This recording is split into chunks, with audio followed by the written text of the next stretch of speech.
ఫిబ్రవరి 23 నుంచి ఇంటర్ పరీక్షలు పూర్తి షెడ్యూల్ విడుదల చేసిన inter board.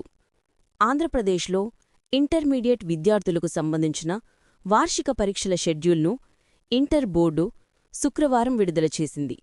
Inter board secretary Narayan Bharat Gupta తెలిపిన వివరాల ప్రకారం ఇంటర్ పరీక్షలు ఫిబ్రవరి 23, 2026 నుంచి ప్రారంభమై సుమారు నెల రోజులపాటు జరిగి మార్చి 24, 2026న ముగుస్తాయి.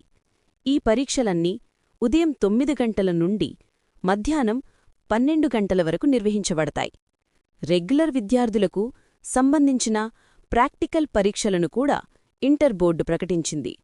ఇంటర్మీడియట్ 2వ సంవత్సరం విద్యార్థులకు ప్రాక్టికల్ పరీక్షలు ఫిబ్రవరి 1, 2026 నుండి ప్రారంభం కానున్నాయి. దీంతోపాటు ఎథిక్స్ అండ్ హ్యూమన్ వాల్యూస్ పరీక్షను జనవరి 21, 2026న, పర్యావరణ విద్య అంటే ఎన్విరాన్మెంటల్ ఎడ్యుకేషన్ పరీక్షను జనవరి 23, 2026న ఉదయం 10 గంటల నుండి మధ్యాహ్నం 1 గంట వరకు నిర్వహిస్తామని ఇంటర్ బోర్డు తెలియజేసింది. విద్యార్థులు పూర్తి వివరాల కోసం అధికారిక బోర్డు ప్రకటనను పరిశీలించాలని సూచించారు.